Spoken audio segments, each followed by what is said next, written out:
Toulouse, quartier de la Côte Pavée. C'est ici qu'habite Rémi Tournier, un ingénieur de 34 ans qui conçoit des programmes informatiques.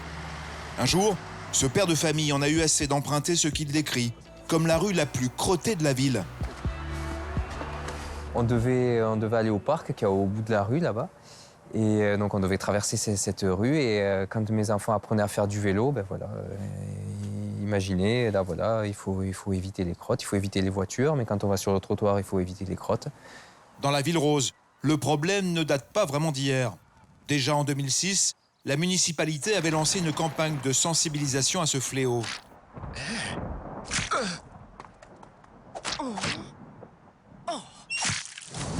Chaque jour, 5 tonnes de déjection canine s'abattent sur Toulouse. Arrêtons le déluge. Et pourtant, 12 ans plus tard, le ciel est toujours aussi menaçant sur les trottoirs toulousains. De quoi exaspérer Rémi, qui est également concepteur de programmes informatiques.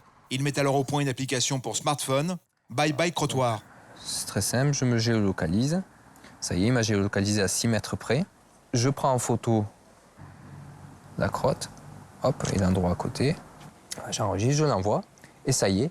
C'est dans notre base de données. Et si la mairie est partenaire, alors elle reçoit immédiatement la notification et elle peut aller envoyer ses troupes de nettoyage, enlever cette crotte. Et des signalements, il y en a partout en France. À Toulouse, bien sûr, mais aussi à La Rochelle ou encore à Montreuil. Il y a même une option supplémentaire sur l'application de Rémi. Elle détecte l'emplacement du distributeur de sacs le plus proche. L'application m'indique que c'est au bout de la rue, on va aller voir. Et effectivement, alors c'est paradoxal parce qu'on est dans la rue la plus crottée de Toulouse, ou une des rues les plus crottées, et on a bien un distributeur de canisac qui est fourni, comme vous le voyez. Le constat pourrait prêter à sourire, mais la crotte de chien est bel et bien un problème national. En France, on compte environ 7 200 000 chiens et autant de déjections canines à traiter dans l'espace public. Paris bat tous les records avec 22 tonnes de crottes abandonnées chaque jour dans la rue, soit 1 kilo toutes les 5 secondes. Pourtant, la loi est claire. Ramasser les déjections de son chien est obligatoire depuis 2002, même dans le caniveau. Des incivilités qui ont des conséquences parfois des plus inattendues. Environ 650 Parisiens seraient hospitalisés tous les ans après avoir glissé sur un excrément. Outre les problèmes d'hygiène, les crottes de chiens amputent largement les budgets municipaux. C'est le cas de Saint-Gilles-Croix-de-Vie en Vendée. 7 000 habitants l'hiver, 80 000 l'été. À la pointe de la prévention et plutôt bien équipée. 23 distributeurs de canipoches, toujours remplis. Malgré cela, les crottes font toujours partie du paysage et affolent les chiffres du budget municipal. C'est de l'ordre de 380 000 € à peu près. Dont 20% consacrés aux crottes de chiens, soit 76 000 €. Et on passe à peu près 156 000 poches chaque année qu'on met à la disposition du public, donc c'est un montant important. On a également une brigade de propreté en centre-ville, dont 3 gloutons électriques, sont des gros aspirateurs en fait, qui ramassent tout ce qu'ils trouvent sur leur passage. Mais depuis peu, François Blanchet, le maire de la commune, peut compter sur l'aide de l'un de ses administrés. Yannick, un retraité, vient de créer une association très active dans la lutte contre les déjections canines. Et pour le maire, c'est une aubaine. Le but, c'est pas que tu travailles de ton côté et qu'on travaille d'une autre, c'est vraiment qu'on travaille ensemble pour le bien vivre ensemble à Saint-Gilles-Croix-de-Vie. Et nous, de notre côté, en ayant notre politique d'élu et en sanctionnant quand il le faut, je pense qu'on peut faire du bon travail tous les deux. On change rien. Bonne fin de journée. Toi aussi. Salut. Aujourd'hui, clairement, on ne laisse plus son chien faire ses excréments sans se dire qu'on est regardé à droite à gauche par plusieurs personnes. Donc je pense qu'il faut faire évoluer ces mentalités. En attendant, c'est Yannick qui s'en charge avec ses adhérents. Il les retrouve pour la première réunion mensuelle de CACA, le comité anti-crotte animale. Ça ne s'invente pas. Alors, je vais vous faire un petit compte-rendu de notre réunion. Autour de la table, des particuliers qui réclament des rues propres. Et parmi eux, des propriétaires de chiens. La municipalité va prendre un arrêté sur l'obligation de tenir les animaux en laisse. Puisqu'on sait bien qu'un animal tenu en laisse, on ne peut pas feindre de ne pas voir qu'il est en train de faire sa crotte. Ils ont adhéré, car ils ont tous en commun un certain agacement.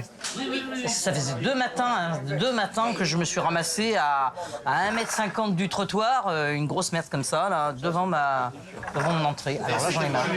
J'en ai marre. Devant chez nous, de temps en temps, on avait des crottes. On a bon interpellé le propriétaire. Le propriétaire, il niait. Et alors que c'était l'évidence, hein, il venait de... On va pas dire que ça fumait, mais presque. Hein. Mais je peux les suivre hein, le matin. Je peux les suivre. Mais ils viennent, j'ai remarqué, ils passent vers 5h30, 6h du matin. Alors je suis pas levé. Alors, s'il vous plaît, aujourd'hui, nous avons une adhérente de plus. Voilà. Suzanne. Pour Yannick, l'origine de la lutte remonte au mois de juillet dernier. Alors, on va voir où tout a commencé. Le début de la sauce. Voilà, ici, c'est notre maison. Et un jour, je suis sorti, et juste là, il y avait un joli caca, et j'ai mis le pied dedans. Il y en a là, mais il y en a beaucoup aussi sur le parking, à côté. Nous sommes en plein centre-ville. Le parking, selon Yannick, fait office de crottoir. Alors, lorsque les chiens font dans l'herbe encore, ça va bien. C'est un petit chien, mais ça compte quand même. C'est assez frais. Et il n'a pas exagéré. Là. T'as gagné. Attention, t'as un petit là. Yannick a fait imprimer des affiches pour sensibiliser les visiteurs. Il était là, normalement, celui-là. Elles sont systématiquement arrachées, alors il les remplace. Et parfois, elles sont taguées. Depuis qu'il milite, Yannick et sa femme se sont attirés l'hostilité des propriétaires de chiens. On nous a carrément brûlé les plantes. Ouais, des roses arrachées. Oui. Bah ouais, c'est... Il y a une dame qui est passée devant chez nous et qui m'a dit c'est de la délation. Parce que j'avais mis mes petits panneaux. Mais il en faut plus pour décourager les militants de caca, qui plaident la tolérance zéro crotte de chien partout dans la commune. Comme ici, sur le marché. Merci. Ah d'accord. Oh non, je connaissais pas. Non, pas du tout. Moi, j'ai pas de chien. Même que vous n'avez pas de chien, faut étudier. C'est vrai que c'est désagréable quand on ramène. Ça arrive des fois qu'on arrive sur le marché qu'il y en a. Je dis pas l'odeur, hein, parce que tout le monde marche dedans. Bah oui, c'est ça. Même la chocolatière n'est pas tranquille. Les crottes se donnent rendez-vous devant sa boutique. Et à un moment donné, j'ai sorti une feuille du gouvernement, carrément, qui stipule les lois et tout ça. Et je l'ai plastifiée et je l'ai mis sur mon... j'avais toujours des crottes, mais avec le sac, carrément. Donc c'était vraiment pour dire... Regarde, je la mets, ma crotte dans le sac. Et maintenant, tu te débrouilles. Mais certaines municipalités, ailleurs en Europe, ont choisi de passer à l'action de manière radicale. C'est le cas en Espagne, à plus de 1000 km de Saint-Gilles-Croix-de-Vie. À Brunette, une ville de 10 000 habitants en banlieue de Madrid, la mairie oblige depuis 2013 les propriétaires de chiens à déclarer leurs animaux. Et elle fait suivre par des volontaires ceux qui ne ramassent pas. Objectif, identifier leur adresse grâce au nom de l'animal. Hola, ¿qué tal? Hola. Es que me gusta mucho tu perro. ¿Cómo se llama? Se llama Bonnie. Anda. La propriétaire de Bonnie n'a pas ramassé. Du coup, la mairie a organisé derrière elle la collecte des déjections abandonnées afin de les lui renvoyer par colis postal. Hola. Mira, te traía esto de objetos perdidos de parte del ayuntamiento. ¿De objetos perdidos? De objetos perdidos, sí. Sí. ¿Te puedes firmarme aquí, por favor? Et elle n'est pas la seule. Au total, 147 propriétaires de chiens indélicats ont été concernés. Carlos Muñoz. Pues mira, que es del ayuntamiento un paquete de objetos perdidos. Para ti. No, espera, ahora primero fírmame, por favor. Aquí, hein? Sí. Dans le paquet, en plus des excréments, un petit message. Cette fois, c'est gratuit. La prochaine fois, c'est 330 €. Depuis cette opération, les crottes ont disparu des rues de Brunette. Et quand ce ne sont pas les mairies qui interviennent, ce sont les particuliers qui passent à l'action, comme ici, en République tchèque, où on a choisi la manière forte. Si to vem domů, vole. Ty jsi tak chytrej, vole. Bečku, vole. Neumíš si uklízet po svým čoklovi, vole. Certains en rêvent. Il l'a fait. Entrez, je vous en prie. C'est le rappel de vaccination, c'est ça? C'est ça. Allez, viens. Pas de soucis particuliers? Non, tout va bien. Elle est bien traitée contre les parasites? Oui. On la vermifuge régulièrement. Ok. Les déjections canines non ramassées sont non seulement désagréables, mais constituent un danger sanitaire pour l'homme. On peut avoir des grands vers dans l'intestin du chien, qu'on appelle des ascaris, qui vont pondre des œufs dans l'intestin et ces œufs se retrouvent dans les selles. S'il y a une ingestion de ces œufs, typiquement par les enfants qui mettent beaucoup les mains partout, les mains à la bouche, et plus particulièrement à la plage ou dans les aires de jeu, à ce moment-là, on a des larves migrantes qui peuvent migrer dans différents organes. Vous pouvez y aller. Edna est pressée de partir. Oui. Et ce qui est dangereux pour l'homme l'est également pour le chien. Bonjour. Merci beaucoup. Au revoir, bonne journée. Les enfants, on les trouve dans les parcs le dimanche après-midi, comme ici à Meudon, près de Paris. Ils courent dans l'herbe. Parmi les visiteurs également, des propriétaires de chiens qui doivent les tenir en laisse. C'est la loi. Question de sécurité et de propreté, car dans 83% des cas, les déjections d'un chien non tenu ne sont pas ramassées. Écoutez, je suis là depuis 68, j'ai eu 15 chiens, j'ai jamais tenu en laisse un chien. C'est marqué à l'entrée Oui, là-bas. Bon, vous en foutez, on est d'accord? D'accord. Les chiens font leurs besoins en toute liberté au milieu de la pelouse, à quelques mètres des enfants. Quand on s'en étonne, c'est le règlement qui est remis en cause. C'est pas la question des restos, c'est que ces règlements ne tiennent pas la route. La laisse n'échange rien à ça. Et ce qui n'est pas ramassé dans les parcs, malgré la présence de distributeurs de sacs, ne l'est pas plus en ville. Les indélicats agissent généralement une fois la nuit tombée. C'est le cas de cette dame dont le chien vient de faire sa crotte sur le trottoir. Madame, vous ramassez pas? Madame, il y a votre chien qui a fait caca là, vous ramassez pas? Mais à Narbonne, on a réagi. Depuis 1 an, les chiens sont interdits dans les espaces verts. Puis la ville a été la première à acheter Bye Bye Crottoir, l'application de Rémi Fournier. Hop, nous venons de recevoir une demande. Va falloir y aller. C'est loin?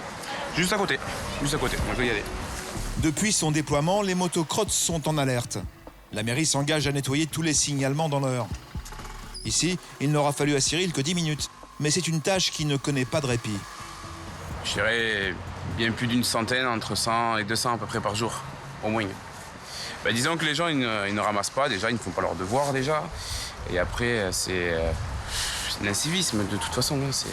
Pour faire face à cet incivisme, la ville lutte sur 2 fronts. Préventif, d'abord, avec les brigades d'intervention. Là, on change les distributeurs tout net. Il faut les remplir régulièrement, parce qu'ils s'en servent souvent pour toutes les déjections canines de leurs chiens. Des jeunes dont le rôle consiste aussi à informer les propriétaires de chiens des décrets municipaux en vigueur. Bonjour. Est-ce que vous êtes au courant qu'il y a un arrêté qui prévoit que vous êtes toujours obligé d'avoir 2 sacs tout nets sur vous pour les déjections de votre chien? Et justement, cette dame allait partir sans ramasser la production de son chien. Non, il n'y a pas de souci, c'est juste... Oui, là-bas. Ce qui n'a pas échappé à notre duo. De quel quartier? Merci beaucoup, madame. Il y en a qui réagissent bien, et il y en a qui manquent de civisme. S'ils ne veulent pas comprendre, normalement, derrière nous, il y a la police municipale qui suit. La police municipale, effectivement, elle n'est jamais très loin. Bonjour, monsieur. Ça va? Vous connaissez la réglementation sur les animaux en centre-ville? Donc vous avez l'obligation de tenir votre animal en laisse. Vous avez également l'obligation de détenir au moins 2 sacs. Vous les avez? C'est parfait, très bien. En cas de non-ramassage, l'amende est passée à 68 €. Allez-y, monsieur. Bonne soirée. Au revoir. La verbalisation est immédiate, à une condition. Être sur le terrain et constater l'infraction matérialisée, caractérisée pour pouvoir la relever. Flagrant délit obligatoire donc, sans cela, pas de sanction. Changement de décor, direction les États-Unis où le nombre de chiens par foyer est 3 fois plus élevé qu'en France. Pourtant ici, on ne trouve aucune trace de déjection sur les trottoirs où l'on peut circuler le nez en l'air. Se promener avec un chien non tenu en laisse dans l'espace public est considéré comme irresponsable. Un propriétaire qui laisserait traîner une crotte serait immédiatement dénoncé à la police, qui n'est jamais très loin. Police qui, ici en Floride, n'a pas besoin de flagrant délit et exige le paiement immédiat d'une amende de 250 €. Le prix de la propreté.